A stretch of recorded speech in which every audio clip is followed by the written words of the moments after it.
വയനാട്ടിലെ സംഘടനാ പ്രശ്നങ്ങളിൽ ഇടപെടലുമായി കെപിസിസി പ്രശ്നങ്ങളിൽ ഉൾപ്പെട്ട നേതാക്കൾക്കെതിരെ കർശന നടപടിയെന്ന് ഡിസിസി നേതൃയോഗത്തിൽ AICC general secretary K C. Venugopal മുന്നറിയിപ്പ് നൽകി. രണ്ടംഗ കമ്മിറ്റി രൂപീകരിച്ച് വേഗത്തിൽ പ്രശ്നങ്ങൾക്ക് പരിഹാരം കാണുമെന്നും കെപിസിസി പ്രസിഡന്റ് സണ്ണി ജോസഫ് പറഞ്ഞു. ഗ്രൂപ്പ് പോരും വിഭാഗീയതയും രൂക്ഷമായിരിക്കെ വയനാട് കോൺഗ്രസിലെ പ്രശ്നങ്ങൾ പരിഹരിക്കാൻ നേരിട്ടിടപെട്ടിരിക്കുകയാണ് KPCC. AICC general secretary K C. Venugopal, KPCC അധ്യക്ഷൻ സണ്ണി ജോസഫ്, രമേശ് ചെന്നിത്തല എന്നിവരുടെ സാന്നിധ്യത്തിലാണ് നേതൃയോഗം ചേർന്നത്. യോഗത്തിൽ പ്രാദേശികമായ ഗ്രൂപ്പ് പോരും പുൽപ്പള്ളിയിലെ ജോസ് നെല്ലേടത്തിന്റെ ആത്മഹത്യ ഉൾപ്പെടെയുള്ള കാര്യങ്ങളും ചർച്ചയായി. ദേശീയതലത്തിൽ ശ്രദ്ധിക്കുന്ന മണ്ഡലത്തിൽ ഇത്തരം തെറ്റായ പ്രവണതയുണ്ടായാൽ മുഖം നോക്കാതെ നടപടിയെടുക്കുമെന്ന് കെ.സി. വേണുഗോപാൽ താക്കീത് നൽകി. വയനാട്ടിലെ സംഭവങ്ങൾ നിർഭാഗ്യകരമാണെന്നും പാർട്ടി ഗൗരവത്തിൽ പരിശോധിക്കുമെന്നും കെ.സി. വേണുഗോപാൽ പറഞ്ഞു. നിർഭാഗ്യകരമായിപ്പോയി.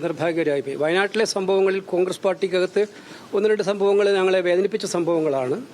അത് ആവർത്തിക്കാതിരിക്കാനുള്ള എല്ലാവിധമായ മുൻകരുതലുകളും പാർട്ടി എടുക്കുമെന്നുള്ള സംശയമില്ല. മുള്ളൻകൊല്ലിയിലെ സംഘടനാ പ്രശ്നങ്ങൾ പഠിച്ച് റിപ്പോർട്ട് സമർപ്പിക്കാൻ സജീവ് ജോസഫ് MLA-യെയും കെപിസിസി ജനറൽ സെക്രട്ടറി ജമീല ആലിപ്പറ്റയെയും ചുമതലപ്പെടുത്തി. പ്രശ്നങ്ങൾക്ക് വേഗത്തിൽ പരിഹാരം കാണുമെന്ന് സണ്ണി ജോസഫ് വ്യക്തമാക്കി. മുള്ളൻകൊല്ലിയിലെ പ്രശ്നങ്ങൾ സംഘടനാപരമായ പ്രശ്നങ്ങൾ കുറച്ചു നാളായി നിൽക്കുന്നതാണ്. അത് പരിഹരിക്കുന്നതിനുള്ള പരിശ്രമങ്ങൾ നടന്നുകൊണ്ടിരിക്കുകയാണ്. ഡിസിസി നേതൃമാറ്റമടക്കം കെപിസിസിയുടെ മുന്നിലുണ്ടെന്നാണ് സൂചന.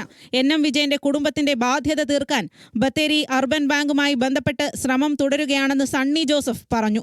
അടച്ചു വീട്ടാൻ കോൺഗ്രസ് പാർട്ടിയുടെ ഉത്തരവാദിത്തം ധാർമ്മികമായിട്ടാണ്, നിയമപരമായിട്ടല്ല.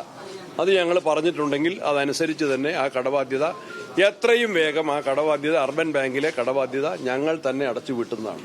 ഇക്കാര്യത്തിൽ നിയമപരമല്ല, മറിച്ച് ധാർമ്മികമായ ബാധ്യതയാണ് പാർട്ടിക്കുള്ളതെന്നും കെപിസിസി അധ്യക്ഷൻ വ്യക്തമാക്കി. ന്യൂസ് മലയാളം, വയനാട്.